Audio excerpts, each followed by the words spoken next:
Bonjour à tous. Dans cette vidéo, je réponds à une question qu'on m'a posée plusieurs fois.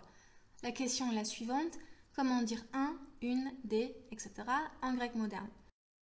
À chaque fois, la personne qui me pose la question est déçue parce que je ne peux pas donner une unique réponse à cette question. Pourquoi? Parce que le grec moderne est une langue à déclinaison. Cela signifie qu'en fonction du rôle d'un mot dans une phrase, il peut changer de forme. En français, l'article un est invariable, donc peu importe son rôle dans la phrase, il restera toujours un. Par exemple, si je dis « un homme vit ici », dans cette phrase, le mot « un » se rattache au sujet de la phrase. Mais si je dis « je vois un homme », même si le mot « un » ici se rapporte au COD de la phrase, c'est-à-dire au complément d'objet direct, il est pareil. Ce mot ne change jamais. En revanche, en grec, si le mot « un » est rattaché au sujet de la phrase ou s'il est rattaché au COD, donc au complément d'objet direct, cela a une conséquence. Il aura une forme différente dans chacun des cas. Exemple avec les mêmes phrases qu'en français. Un homme vit ici se traduit en grec par enas andras meni edo. Je vois un homme se traduit vlepo έναν άντρα. Vous voyez que le mot un est différent dans chaque phrase. Dans la première, il se traduit enas parce qu'il se rapporte à un sujet. Dans la seconde, il se traduit enan parce qu'il se rapporte à un COD. Voici les différentes formes de un. Ne vous inquiétez pas, c'est beaucoup plus simple que vous ne le pensez. Déjà, il n'y en a que 3. Quand le mot un se rapporte à un sujet, il se traduit donc enas, on dit qu'il est au nominatif. Quand il se rapporte à l'équivalent d'un COD en français, donc un complément d'objet direct, il se traduit enan, on dit qu'il est à l'accusatif. Et quand il se rapporte à un complément du nom, il se traduit enos, on dit qu'il est au génitif. Maintenant, certains d'entre vous vont me demander ce qu'est le complément du nom. C'est par exemple quand on dit en français « la maison de ma mère ». De ma mère exprime un lien d'appartenance. En français, pour traduire ça, on rajoute simplement un « de ». En grec, on change de cas, ça devient du génitif.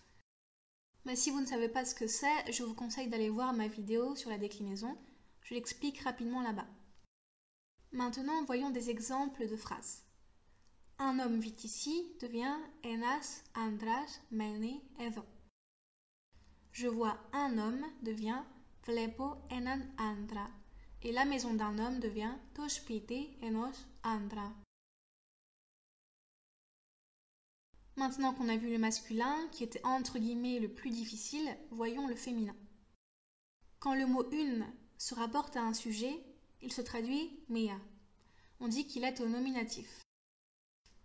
Quand il se rapporte à l'équivalent d'un COD en français, il se traduit encore une fois mea, on dit qu'il est à l'accusatif. Et quand il se rapporte à un complément du nom, il se traduit cette fois meas. Il s'agit du génitif. Voici un exemple de phrase. Une femme vit ici. Μια γυναίκα μένει εδώ. Je vois une femme. Βλέπω μια γυναίκα. La maison d'une femme. Το σπίτι μιας γυναίκας. Maintenant, voyons enfin le neutre, car oui, il y a 3 genres en grec moderne, le féminin, le masculin et le neutre. Quand le mot un, au neutre, pas au masculin donc, se rapporte à un sujet, il se traduit ena, on dit qu'il est au nominatif.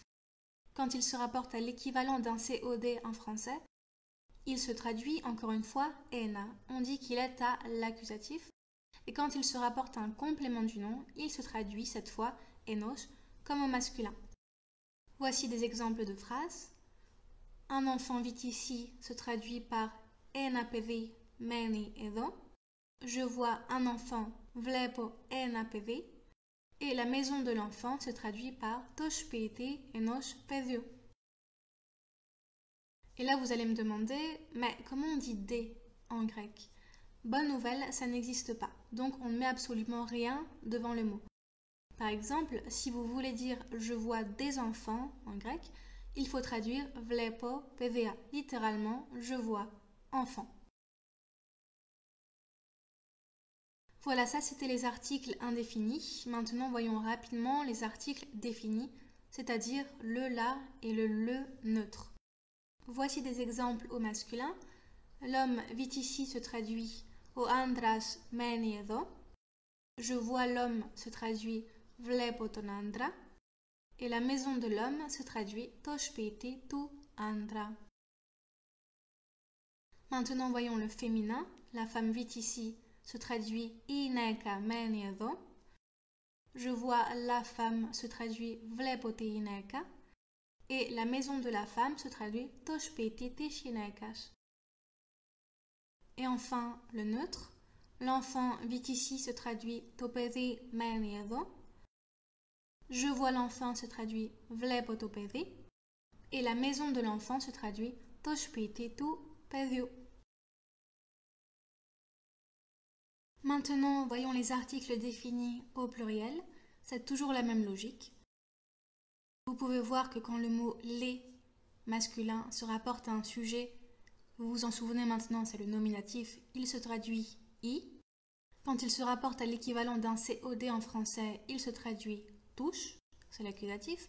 Et quand il se rapporte à un complément du nom, il se traduit ton, c'est le génitif.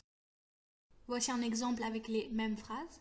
Les hommes vivent ici i Andres menun edo. Je vois les hommes vlepo tus Andres.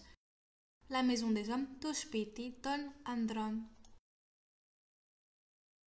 Au féminin maintenant, quand le mot les au féminin se rapporte à un sujet, au nominatif donc, il se traduit i, exactement comme au masculin.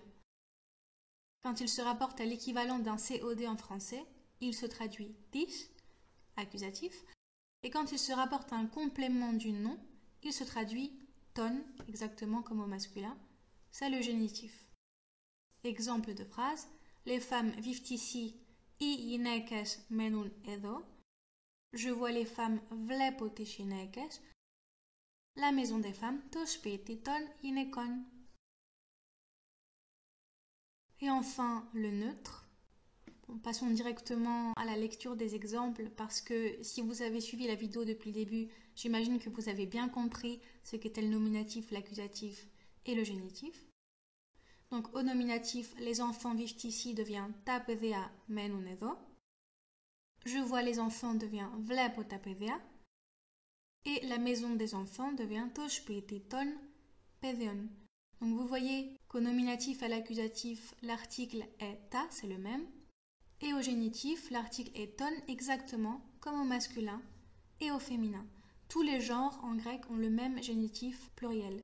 Et les noms masculins, féminins et neutres, au génitif pluriel, ont tous la même terminaison. Mais ça, c'est une autre histoire. Et voilà, c'est la fin de la vidéo. J'espère que ça a été utile.